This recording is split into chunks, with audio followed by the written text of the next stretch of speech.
A educação é a arma mais poderosa que você pode usar para mudar o mundo. É com essas palavras de Nelson Mandela que iniciamos nesta noite o programa Piauí de Todos Nós. Nosso convidado desta noite é um escritor, poeta, professor, um educador de mão cheia. Tem um talento incrível na arte de lecionar. Quem já teve a honra de ter sido aluno seu, há de convir que este homem tem a didática na sua maneira natural de falar. Estou falando de Egito Barros. Boa noite, Egito. Muito prazer em recebê-lo em nosso programa. E agora nós gostaríamos de saber quem é Egito Barros, por Egito Barros.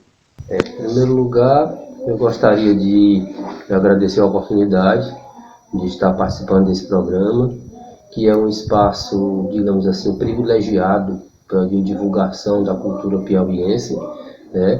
Parabenizar os organizadores desse programa pela iniciativa de fazer algo voltado para a cultura local, que é muito raro a gente ver no dia de hoje, e é difícil fazer porque o incentivo é pouco, né?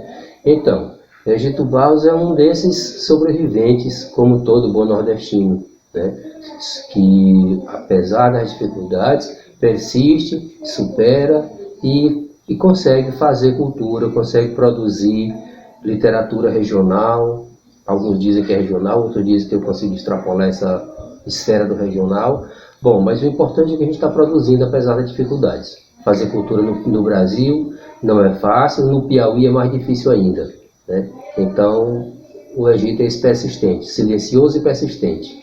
Quando surgiu o interesse pela arte de escrever? Bom, escrever, eu gosto de escrever desde a infância, desde a adolescência.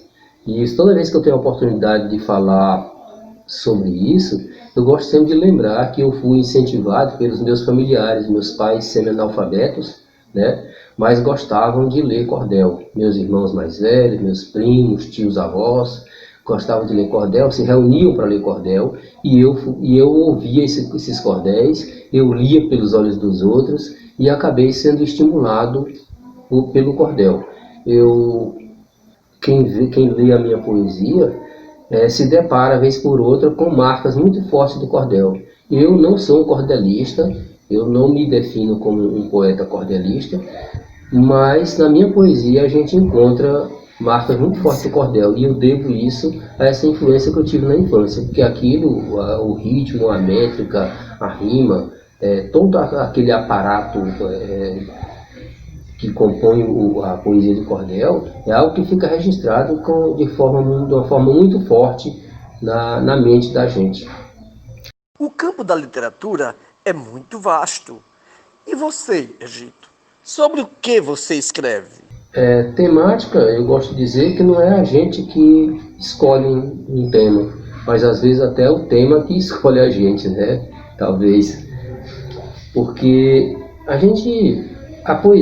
minha poesia é fruto das minhas vivências, né? Das circunstâncias em que a gente está inserido, da realidade social em que a gente está mergulhado. É claro que, vez por outra, a gente divaga um pouco na imaginação e cria, como muita gente pensa, que a gente cria do nada, né? Mas na realidade não é do nada. Quando não é uma realidade que partiu da gente mesmo, mas é de outro que a gente vê, vivencia, de alguma forma a gente tem alguma experiência, e a partir dessa experiência a gente produz um poema. Ultimamente eu tenho produzido muito sobre na temática social e política. Eu tenho feito muito por isso, até porque é uma realidade, é um componente que tem me afetado de uma forma mais forte. Então esses eventos, essas realidades em que a gente está inserido e que de um modo ou de outro afetam a gente mais fortemente, faz com que a poesia brote, né? Eu tenho também poema no mundo lírico, religioso. Em todas essas áreas eu tenho alguma produção, né? Mas eu já preferia o social, e ultimamente eu estou escrevendo mais sobre essa temática social e política. Egito, fale um pouco sobre seus livros para a gente. Na realidade, livro meu, eu só tenho um, que é esse aqui, o Desrespeitável Público, né? Foi lançado o ano passado, né? É uma narrativa de ficção, né? Tem também esse outro aqui, que é um livro de crônica, que não é um livro está aqui com o meu nome, mas na realidade eu sou apenas organizador. Os verdadeiros autores desse livro são os meus alunos de uma disciplina chamada Leitura e Produção de Textos Criativos, e onde nós trabalhamos crônicas e contos.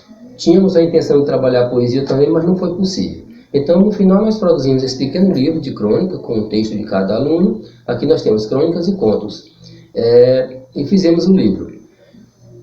E aqui a temática das crônicas varia, extremamente diversificada. Não dá para enumerar a temática desse livro. Quanto ao Desrespeitável Público, que eu digo assim que é o meu único livro, porque desse outro aqui eu sou apenas organizador, né? É um livro que trata de uma temática social e política, né? Um personagem palhaço, na realidade ele é um louco, que se diz palhaço, e que quando ele oscila entre a loucura e a lucidez, que se diz palhaço fanfarrinha, ele se autodenomina de palhaço fanfarrinha, e quando está nas suas crises de loucura, ele fala tudo em cordel. Não. Então, um louco palhaço cordelista chega numa pequena cidade do interior, né, digamos assim, passa a habitar à sombra de uma figueira nas proximidades da igreja matriz, onde ele tem uma convivência ora pacífica, ora brincando de gato e rato com o padre da cidade, né?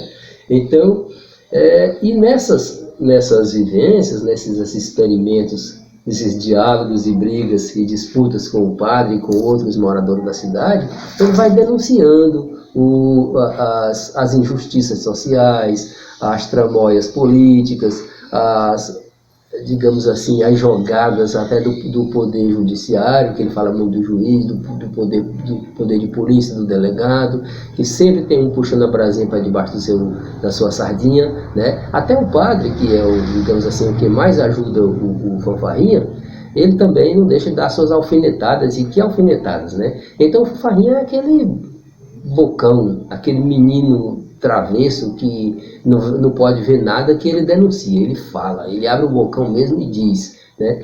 Então, esse personagem é, digamos assim, um instrumento que a gente acaba encontrando para também fazer as nossas denúncias, as nossas críticas sociais, as nossas críticas políticas e até humanas, né? É um livro pequeno, de 95 páginas, né? Que traz uma realidade. Eu acho que quem já leu, quem conhece, tem um trecho que é engraçado, tem um trecho que é, digamos assim, meio mais duro da sociedade, das injustiças sociais, e tem um trecho que bota a gente para pensar mesmo, para refletir sobre determinadas coisas, sobre as práticas dos políticos, a prática inclusive dos líderes religiosos, do médico, que todo mundo tem alguma malícia no seu fazer, na sua prática social, né? E a cidade é aquela cidade corrompida, cidade onde o poder político é quem manda, né? Não importa quem necessita, quem precisa, quem tem razão. É o interesse político, é o jogo de interesse é quem manda na cidade. O tabuleiro comprido, inclusive esse nome foi planejado, porque lá é o tabuleiro onde acontece o jogo onde o mais fraco não tem chance de vitória, né? É o jogo viciado, né? O tabuleiro, e a atividade principal do tabuleiro comprido é a feira.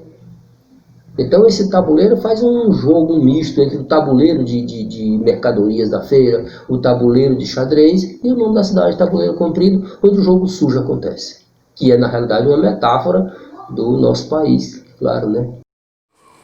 Sabemos que tudo é muito difícil nesse mundo de coisas. Que dificuldades Egito Barros tem enfrentado como escritor?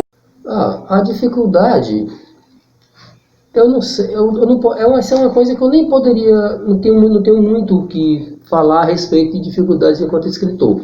Porque a minha experiência de escritor é desses 2 livros que eu mostrei para vocês. Eu tenho uma outra participação numa coletânea da União Picoense de Escritores, né? antologia upeana, onde eu tenho 5 páginas, se não me falha a memória, com alguns poemas, mas nesse eu não tive dificuldade. Nós reunimos, fizemos uma vaquinha, vamos dizer assim, e produzimos o livro. Esse Narrativas Criativas e o Desrespeitável Público foi um livro custeado por nós mesmos. O Narrativas Criativas, os alunos também se cotizaram, eu também ajudei, e nós fizemos o livro. O Desrespeitável Público foi um livro inteiramente custeado por mim, certo? Então, a dificuldade que eu vejo é essa de falta de incentivo, de falta de patrocínio, e aí eu sinto assim, uma ausência muito forte do poder público. Eu não diria nem no sentido de patrocinar com o componente financeiro, não, certo?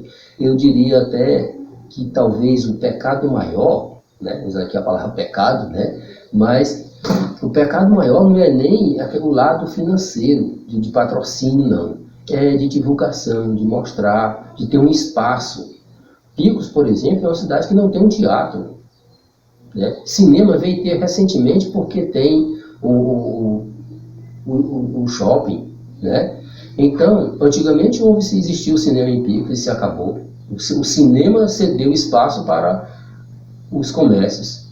Um dia eu estava passeando em Oeiras, conversando com uns alunos meus lá, ex-alunos e alunos, né, e amigos, e eu admirando e falando da preservação daquela obra arquitetônica, do acervo histórico, do Centro Histórico de Oeiras. E aí um aluno meu, com brincadeira, disse assim: se aqui se fosse lá em Picos, eu já tinha virado quitanda. Mas aqui, na realidade, nós temos essa tendência a transformar tudo em comércio. Os cinemas de Picos cederam espaço para os comércios, né? Então, hoje nós não temos um teatro, nós não temos nenhum espaço de cultura, né? Um lugar onde o artista picoense possa mostrar a sua arte, a sua produção. O pintor não tem um lugar onde expor sua obra, o ator, o produtor de teatro não tem onde apresentar a sua peça teatral. Então, é tudo muito difícil. Isso que eu estou falando aqui de Picos não é uma realidade só de Picos, não, é do Piauí como um todo, né? O Piauí é muito negligente nesse aspecto cultural, certo? O artista piauiense não produz. Às vezes tem gente lá de fora que pensa que o Piauí não produz cultura, o Piauí não produz arte, o Piauí não tem artista. O Piauí tem artistas bons, o Piauí tem cantores bons, compositores bons, bons violonistas, né, bons de outros instrumentos também, grandes instrumentistas o Piauí tem, né, grandes atores, né. Eu não vou citar o nome de nenhum aqui porque eu vou correr o risco de cometer injustiça com alguns. Grandes pintores nós temos, artesãos, sobretudo na arte santeira, e outros escultores nós temos bons no Piauí. Só que não tem divulgação. O artista piauiense não tem onde mostrar o seu trabalho, não tem um espaço para isso, não tem um incentivo para isso. Então eu diria que os artistas piauienses e os escritores que estão incluídos nisso não têm esse incentivo, né? Então, repito, eu não estou falando de patrocínio na produção, que isso às vezes até a gente consegue até com amigos. Quem é bem relacionado consegue, outros tiram do próprio bolso e fazem a sua obra como eu fiz as minhas. Mas falta esse espaço de divulgação, de mostrar, de vender, de comercializar, né? Porque quem tira do próprio bolso e faz um livro como esse que eu fiz, tem o interesse de vender alguns, não com o interesse de ganhar dinheiro, mas pelo menos de tirar o que investiu. Já tive a oportunidade de ler vários prefácios escritos por você. Que técnicas, que parâmetros você usa para prefaciar um livro? Na realidade, eu diria que eu não utilizo técnica, até porque eu não sou um estudioso de literatura. Eu não sou professor de literatura, minha área é linguística, minha área é latim, é língua portuguesa, né? E eu não estudo literatura, eu gosto de escrever, minha relação com a literatura é de ler e escrever, mas eu não estudo literatura, não sou um conhecedor das teorias literárias, então essas técnicas de crítica, de análise, eu não tenho. Eu procuro uma empatia com o texto, né? E eu lembro que eu fiz e isso está dito inclusive no prefácio do livro O Olho da Estrela, da Regivalda, que é uma moça aqui de Alagoinha, uma poetisa muito boa por sinal, né, que eu digo que tentei fazer as coisas buscando teoria literária, mas falhei. E eu busquei a empatia, busquei mergulhar no texto, captar essa essência que há no texto. Então eu digo que aquilo que eu produzo quando vou fazer um prefácio de livro, eu não utilizo nenhuma técnica especializada, apenas eu busco mergulhar no texto, captar essa essência textual, descobrir essa empatia que há entre mim e o texto literário. Então isso não é uma técnica, poderia dizer que é uma convivência com o texto, né? de vivenciar o texto, de pegar o texto e tentar me aproximar ao máximo dele. Tá? Então não há uma técnica, apenas uma empatia com o texto. Como cidadão crítico, como você vê a mulher na sociedade brasileira? Ela tem conseguido um papel igual ao do homem? Ou ainda está muito longe disso? A mulher na sociedade brasileira, para quem conhece um pouquinho de história, não precisa ser nenhum expert no assunto, para saber que o papel da mulher, aliás, o papel da mulher não, a mulher conseguiu ampliar o seu papel, o seu espaço na sociedade, tanto em todos os campos, né, da atividade humana, desde as artes, a cultura, a política, as profissões. A gente sabe que a mulher avançou muito, né? Avançou muito. Mas o avanço, as conquistas da mulher na sociedade tem que ser algo continuado, permanente.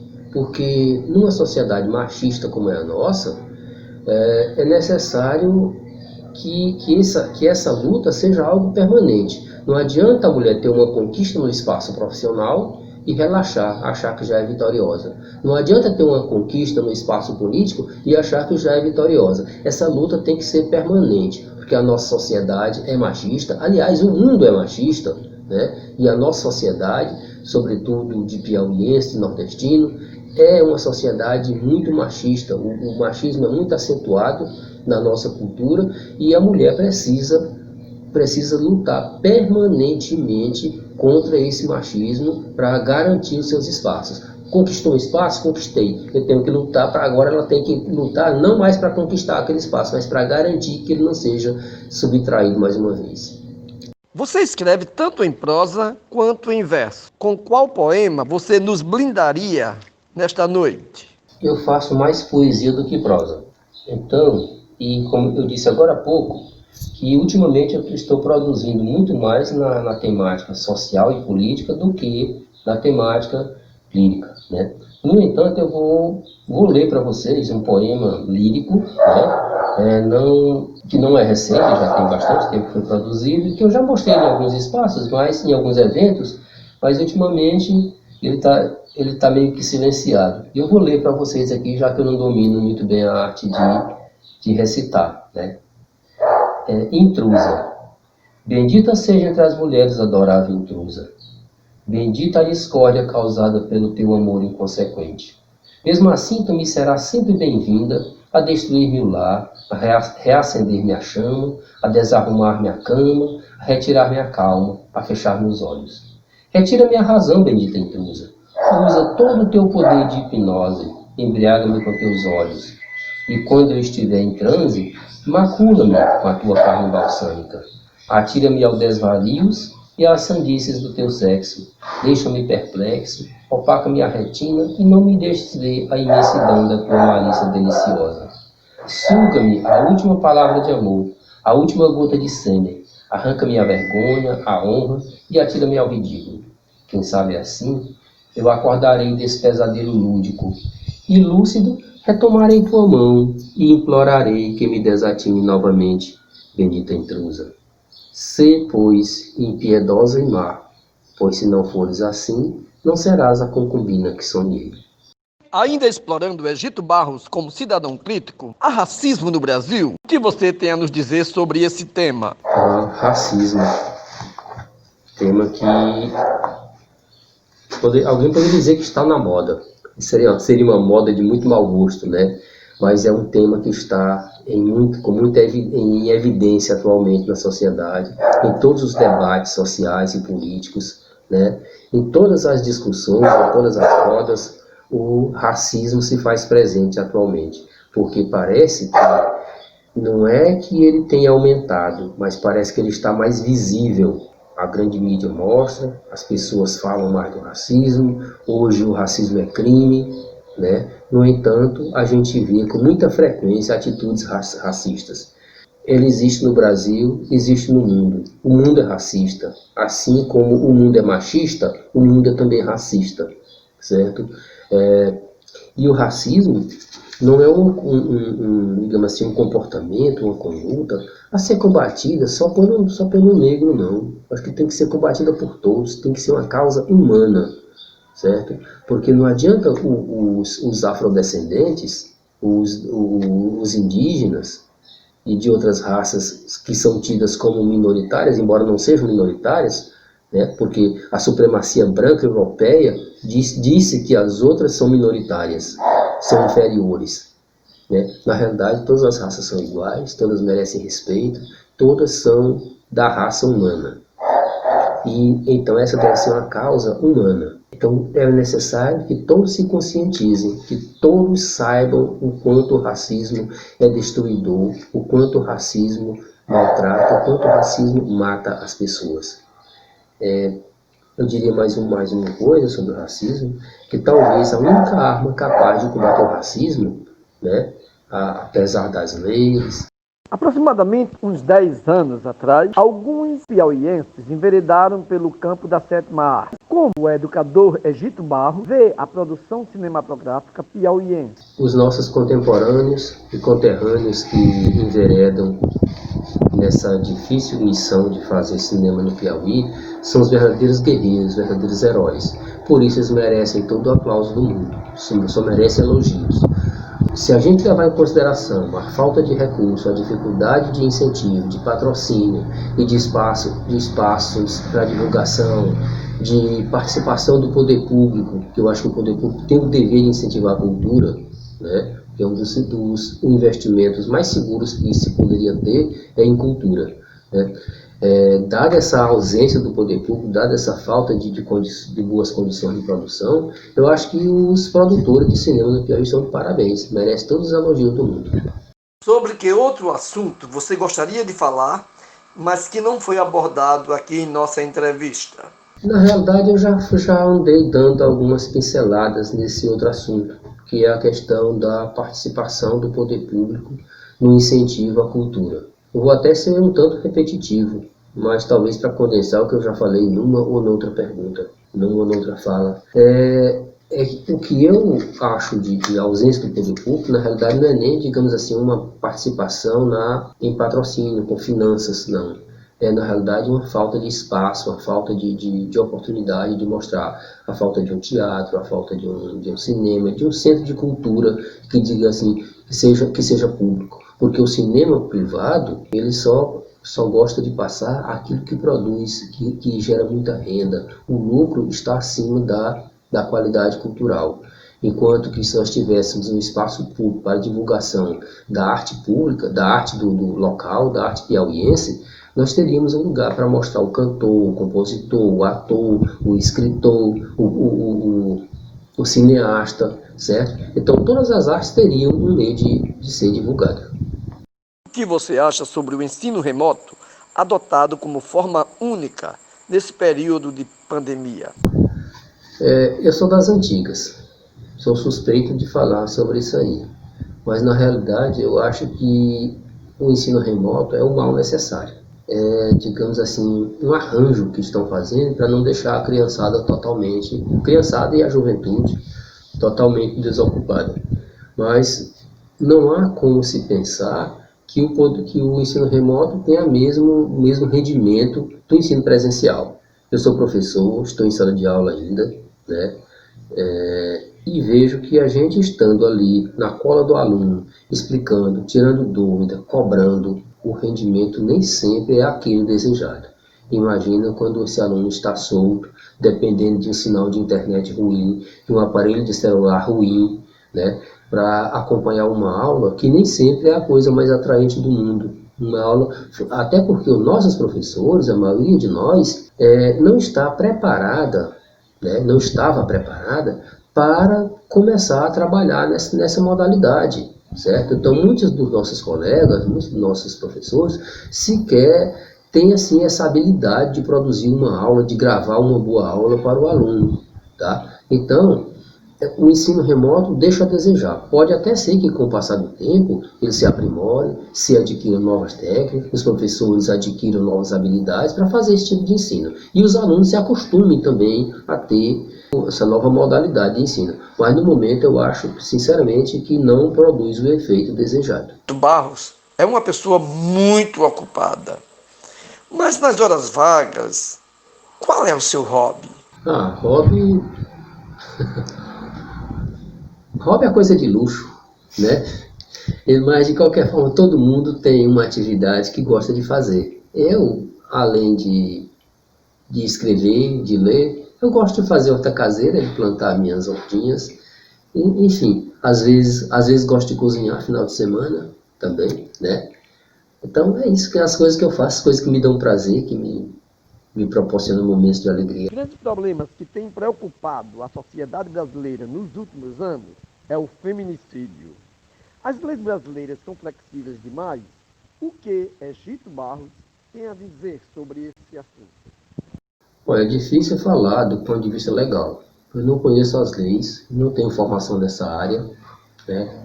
Mas de onde eu posso falar é do ponto de vista mais, digamos assim, sociológico, talvez, que como nós já falamos agora há pouco, o Brasil é um país muito machista.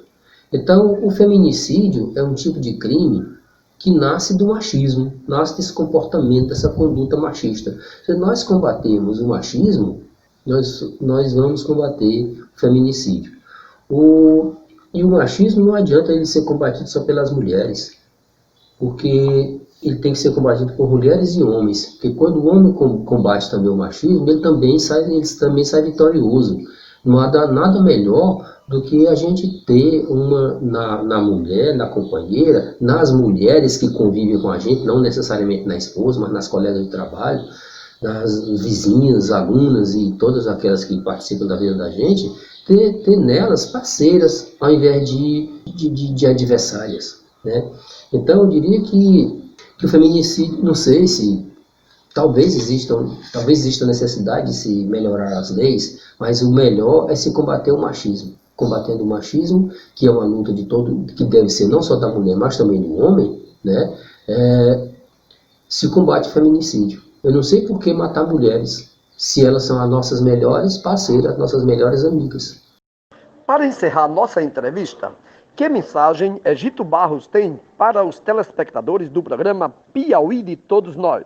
O Piauí de Todos Nós é, digamos assim, uma oportunidade única de mostrar a cultura piauiense, mostrar a arte piauiense, e eu diria que os nossos telespectadores, pelo que eu já tenho visto nos programas que eu assisti, são normalmente pessoas que têm alguma conexão com a arte, com a cultura, com a literatura, né? E eu diria que a gente não desista, que a gente seja persistente, sejamos persistentes, continuemos produzindo, continuemos fazendo, continuemos consumindo a arte piauiense, que a arte piauiense é boa. Nós temos grandes talentos no Piauí, certo? Nós temos bons compositores, nós temos bons cantores, bons atores, boas atrizes, bons produtores de teatro, bons cineastas, né? E verdadeiros heróis, verdadeiros guerreiros que fazem uma arte de qualidade. E, infelizmente, essa arte não é divulgada, não é mostrada, não é conhecida pelo grande público. Falar de arte piauiense em grandes centros, as pessoas vão ignorar, vão achar que nem existe. Né? Por quê? Porque ela não é mostrada, a grande mídia não dá importância, o poder público não dá importância. Então, quem é que vai ter que dar importância para a arte piauiense? Somos nós. Né? O artista piauiense, o escritor, o cantor, o ator, todo mundo que de algum modo faz algum tipo de arte, o escultor, o artesão, né? Algum tipo de arte, é esse que tem que acreditar nela e produzir, e fazer com fé, fazer bem feito, fazer bonito, que uma hora ela vai aparecer. Próxima terça-feira, o programa Piauí de Todos Nós prestará uma homenagem ao grande artista piauiense recém-falecido, Jordão Gomes. Não percam!